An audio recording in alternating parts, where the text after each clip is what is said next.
Salut à tous! Alors aujourd'hui, je vais faire un petit point sur là où on en est des différentes technologies ISO 20022 notamment, puisque on le sait maintenant, FedNow est live. FedNow, c'est donc le service de la Réserve fédérale qui permet de faire des virements plus instantanés, moins chers, plus rapides, et qui utiliserait la technologie Volante qui elle-même utiliserait Ripple et Swift GPI. Donc ça, j'en ai déjà parlé dans des vidéos précédentes. N'hésitez pas à regarder, je fais pas tant de vidéos que ça. J'essaye de mettre des titres au plus clair pour que vous puissiez retrouver les vidéos intéressantes. J'ai aussi différentes playlists qui vous permettent de sélectionner les vidéos que vous souhaitez. Et donc là aussi notamment, si vous démarrez en crypto, que vous êtes nouveau, n'hésitez pas à parcourir cette playlist puisque normalement elle est toujours d'actualité. Et si vous cherchez des tutoriels par exemple, n'hésitez pas à aller voir ce qu'il y a dans cette playlist. Si vous pensez qu'une playlist particulière manque ou que vous aimeriez des vidéos sur un thème particulier, n'hésitez pas à me le mettre en commentaire de vidéo. Et pareil ensuite sur chacune des vidéos. Vous pouvez retrouver ici en commentaire, en description plutôt de ma vidéo, le canal Telegram que vous pourrez rejoindre pour avoir toutes les news et vous pourrez aussi rejoindre le groupe de partage et de discussion en relation avec ce canal. Donc n'hésitez pas, tout est là. Vous avez aussi sous chaque vidéo les timings avec des titres. Je prends le temps de faire ça pour que vous puissiez aller où vous voulez directement et passer sur les sujets ou les thèmes qui ne vous intéressent pas. Donc utilisez ça aussi, c'est en description de chaque vidéo. Donc je disais, FedNow est maintenant opérationnel et lancé, donc ça va démarrer tout doucement. C'est pas sans rappeler que FedNow utilise l'ISO 20022, dont les premières cryptos étaient notamment XLM, XRP, XDC, HBAR, et c'est sans rappeler aussi que Ripple est membre à part entière depuis le début de l'ISO 20022, technologie sur laquelle FedNow est appuyé, le tout utilisant Volante, qui lui-même, comme je l'ai dit, utilise Ripple et Swift GPI. Donc la technologie soi-disant plus rapide et moins chère de Swift, mais comme je le disais dans une précédente vidéo, qui est encore bien loin des performances de XRP. Du coup, évidemment, l'ISO 20022 étant maintenant sous les projecteurs, ça fait plus de 2 ans qu'on en parle, et bien on a les principales cryptos de l'ISO 20022 qui prennent de la hauteur. On a XRP donc qui fait plus de 60%, ça j'en ai parlé dans ma précédente vidéo, qui fait donc plus de 60% en quelques jours. On a Stellar qui lui fait plus de 100% en quelques jours. On a XDC qui commence aussi à décoller, on est à 30% ici en 2-3 jours. Et HBAR, donc tout ça c'est des technologies qui sont en arrière-plan, qui sont ISO 20022, c'est-à-dire qui suivent la norme ISO 20022, la norme des nouveaux transferts financiers de demain, et d'aujourd'hui d'ailleurs. Et tout ça c'est des technos qui travaillent en arrière-plan depuis le début là-dessus. Et ça je vous l'avais dit, normalement vous devriez déjà avoir un tas de HBAR beaucoup moins cher. Comme vous devriez avoir des XDC, si vous me suivez, vous devriez avoir des XDC, des XLM, des XRP, des HBAR, à des prix beaucoup plus bas que ce qu'on a aujourd'hui. C'était logique, on est sur des technos d'avenir, on est sur un nouveau système financier. Un nouveau système financier comme on le conçoit aujourd'hui, ça se doit d'être interopérable. Et pour ça, il faut une norme. La norme, c'est l'ISO 20022. Et les 4 cryptos que j'ai cités, et il y en a plus que 4, sont ISO 20022 depuis le début et travaillent sur ce nouveau système financier. Donc on a pris beaucoup de retard à cause de la SEC et de sa plainte, mais là maintenant on avance, comme par hasard tout se résout au moment du lancement. D'ailleurs ce qui me fait rire c'est que les US ont toujours été hyper en retard au niveau crypto, au niveau régulation, etc. Et pourtant c'est les premiers à lancer leur service de transfert FedNow avant tout le monde. Donc à mon sens, soit ils ont caché leur jeu depuis le début, soit ils se sont bougés le derrière à lancer un service qui, à mon avis, n'est pas forcément fini et qui va mettre du temps à vraiment passer en production et qui pourrait être remplacé par mieux que ça dans un avenir proche. On verra, l'avenir nous le dira, mais soit ils s'y préparent depuis longtemps, soit ce service ne tiendra pas la route face aux autres acteurs qui sont, eux, bien plus solides. Allez, réponse à vos questions maintenant concernant ma dernière vidéo, donc la précédente, je vous la remets ici en haut à droite, et c'est parti. Alors j'ai une personne qui nous dit « J'ai acheté tous mes XRP via Revolut », donc Revolut j'en ai déjà parlé aussi. C'est une banque qui permet aussi d'acheter des crypto-monnaies. Personnellement, j'aime bien Revolut, mais je trouve qu'ils ont été vachement contraints ces derniers temps. Ça devient compliqué de faire du business avec des cryptos chez Revolut, donc attention quand même. Donc sa question c'est « Pensez-vous qu'il vaudrait mieux pour moi de me procurer un cold wallet, une Ledger ou autre, afin de coffrer mes XRP, ou est-ce que je peux me contenter de les garder sur Revolut? Quels sont les risques selon vous? Et comment on fait pour mettre ces XRP sur clé si je devais le faire? » Donc je répondrai en disant que effectivement Revolut c'est une nouvelle banque, une néobanque. C'est plutôt un service fiable, mais ça reste un service tiers, et donc les cryptos et les XRP que tu as sur cette banque ne sont pas à toi. Si demain il y a une régulation qui oblige Revolut à faire X ou Y avec tes XRP, ils le feront. Donc tes XRP ne sont pas 100% en sécurité chez Revolut. Du coup, effectivement, moi je te suggère de prendre une clé Ledger, un Decent ou n'importe quoi. Là aussi, je ferai une vidéo sous peu pour essayer de voir tout ce qu'on a aujourd'hui comme cold wallet pour sécuriser ces cryptos en étant le moins vulnérable possible. Donc effectivement, je te suggère un cold wallet. Et comment tu fais pour mettre tes XRP sur ce cold wallet? Si tu les as sur un échange ou sur Revolut, tu dois pouvoir forcément les transférer vers une autre adresse, une adresse XRP qui te sera donnée par ton cold wallet. Donc si tu as une Ledger, tu auras une clé publique de ton portefeuille que Ledger te donnera et tu transféreras simplement depuis Revolut vers là. Pareil si tu as une Decent, une carte ou autre, tu auras de toute façon une clé publique de ton wallet, donc de ton cold wallet, sur lesquels tu pourras envoyer tes XRP. Alors, suite à la remarque du market cap. Donc, effectivement, on a 52 milliards en circulation, 100 milliards au total, donc à peu près 48 milliards qui restent et qui ne sont pas en circulation. Donc, j'ai dit effectivement dans ma vidéo que s'ils décidaient de brûler ces 48 milliards de XRP, ce serait plus intéressant pour nous détenteurs puisqu'on ne serait pas dilué de la moitié dans le temps. Maintenant, s'ils décident de conserver ces 48 milliards et de les mettre sur le marché petit à petit, effectivement, ce sera comme si on avait nos XRP dilués dans le temps, et ça représenterait presque une baisse de 50% dans le temps. Mais si on parle ici de 10 ans, la baisse de 50% ne se verra même pas. N'oublions pas aussi qu'il y a des XRP qui sont brûlés à chaque transaction, et que plus ça va être utilisé, plus ça va brûler. Et je ne suis pas en train de dire que ça va s'équilibrer, puisqu'il y aura beaucoup plus de XRP à mettre en circulation que ce qui va être brûlé. Mais ça va venir contrebalancer un peu. Bref, de toute façon, tout ça, ça va être complètement négligeable si on parle des 10 années à venir. Le XRP aura tellement pris de valeur que même s'il y a une dilution de 50%, ça ne se verra même pas.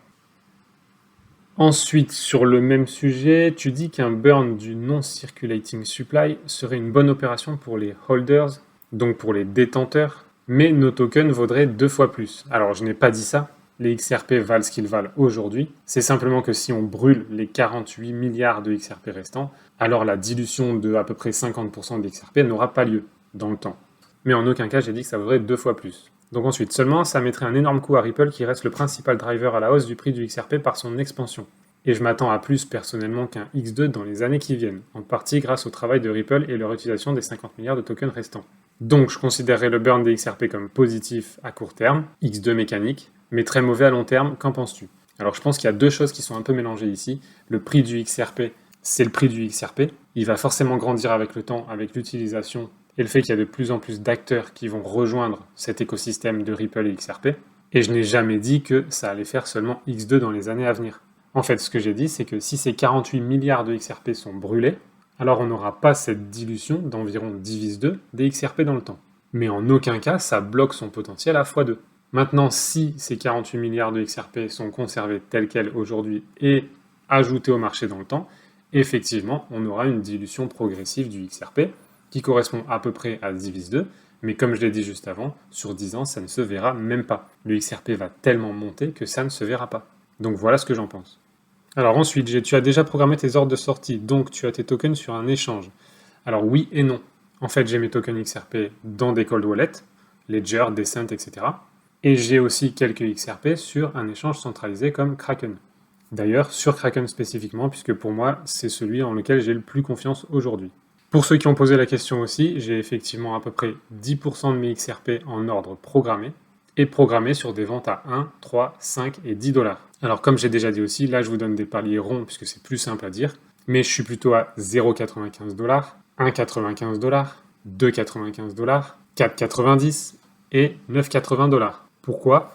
Pour justement ne pas aller jusqu'à la limite où tout le monde naturellement va vouloir sortir, mais de sortir juste avant pour être toujours dans cette phase montante où tout le monde achète et où moi je peux vendre tranquillement et où il y aura la liquidité pour vendre. Donc sur Kraken, j'ai effectivement des ordres programmés.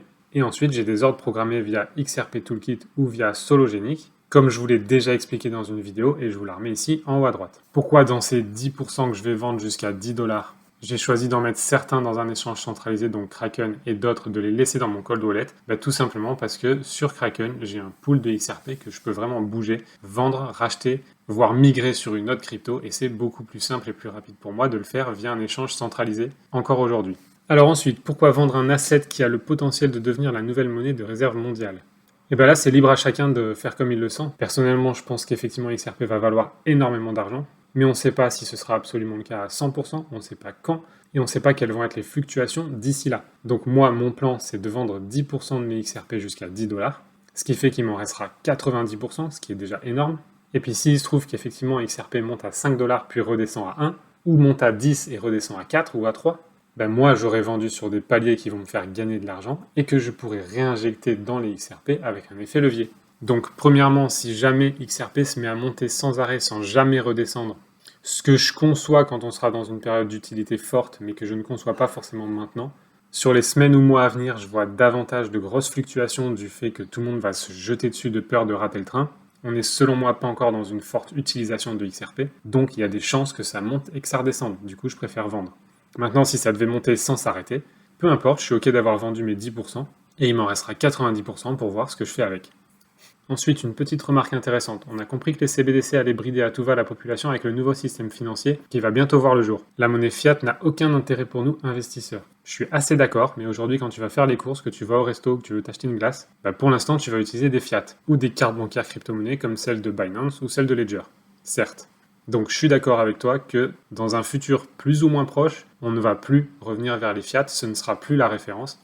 Et de toute façon, tout le système ne va plus fonctionner sur les fiat. Par fiat, entendez euro, dollar, les devises standards qu'on a actuellement. Du coup, effectivement, si demain XRP devient la référence, il n'y aura plus besoin de le vendre. On fera tout avec un XRP qui ne fait que monter. Mais va-t-on aller là et quand? Ça reste des questions. Et on n'est pas ici dans un monde de rêve, on est dans la réalité.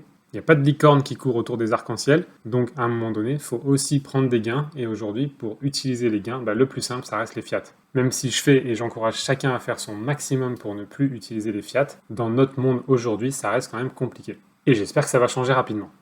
Ensuite, une autre remarque intéressante, parler de prêt de XRP aux institutions financières et gagner un rendement dessus fait de suite beaucoup plus de sens. Je suis complètement d'accord et j'ai hâte de ça. Ensuite, sur quelle plateforme DEX, donc échange décentralisé, où il y a du volume important, peut-on vendre le XRP? Donc là aussi, j'en ai déjà parlé. Si vous visez le XRP Toolkit, vous aurez de la liquidité pour vendre.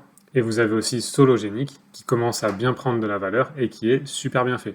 Il y en a probablement plein d'autres, je ne connais pas tout, mais moi j'utilise ces deux-là et ça fonctionne très bien.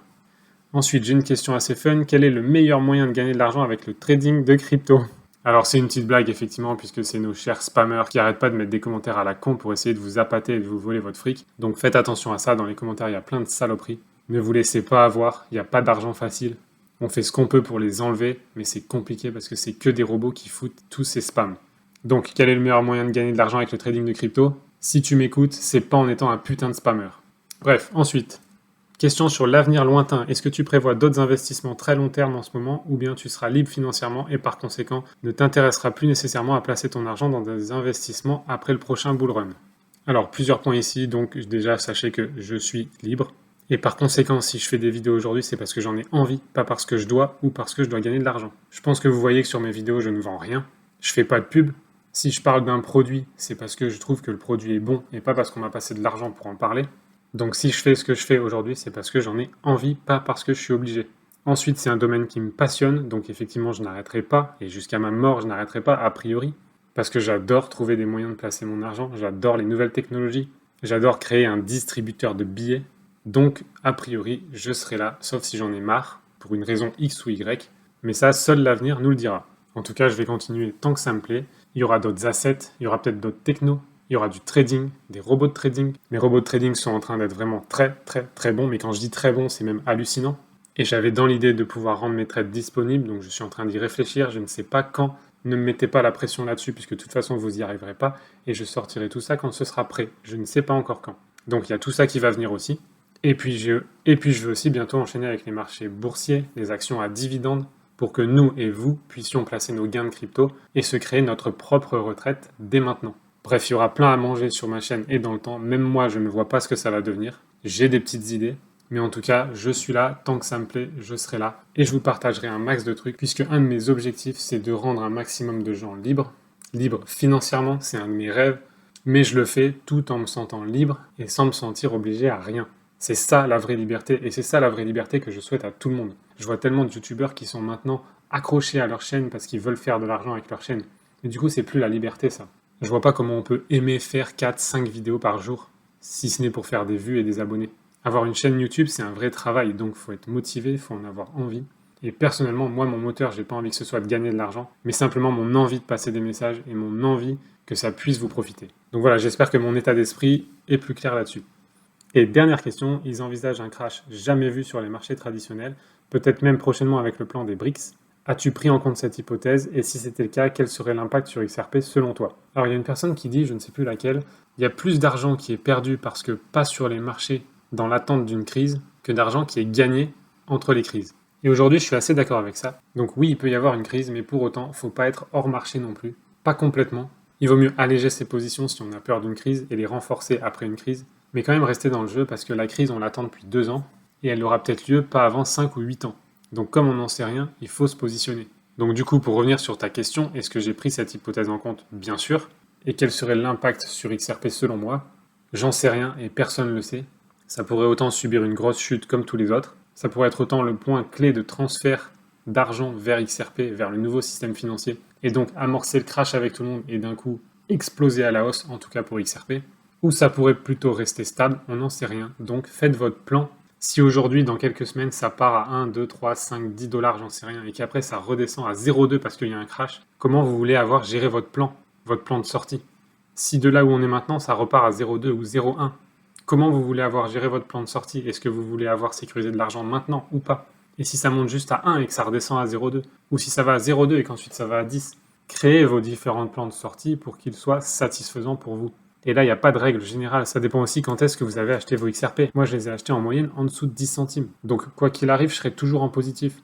Du coup, qu'il y ait un crash ou pas, j'en ai rien à faire. Et là, comme je l'ai dit, si jamais le XRP devait exploser à la hausse, disons sur 10 dollars, j'ai un plan de sortie de 10% de mes XRP. Et si là-dessus, il revient à 0,2, c'est OK pour moi. Donc là, c'est vraiment à chacun son plan en fonction de là où vous les avez achetés, de là où vous en êtes, de ce dont vous avez besoin dans votre vie. C'est un plan de sortie qui est associé à un plan de vie. Donc c'est vraiment très personnel. Mais en tout cas, oui, je l'ai pris en compte. Oui, c'est possible ou pas impossible, mais pour autant, je ne veux pas rester bloqué par cette information. Depuis le crash du Covid, ça fait quand même 2 ans et demi qu'on attend un nouveau crash. Il n'y en a pas eu à la deuxième vague, il n'y en a pas eu à la troisième vague, il n'y en a pas eu au démarrage de la guerre en Ukraine. Donc de toute façon, les crashs arrivent quand on s'y attend pas. Et plus on s'y attend et plus on le sait, pour moi, moins c'est probable que ça arrive quand on le sait. Mais là, je suis pas Madame Irma, donc chacun fait comme il veut. Voilà, j'espère que ces réponses ont pu clarifier un peu certaines choses à tout le monde. Et d'ici la prochaine vidéo, je vous dis à très vite!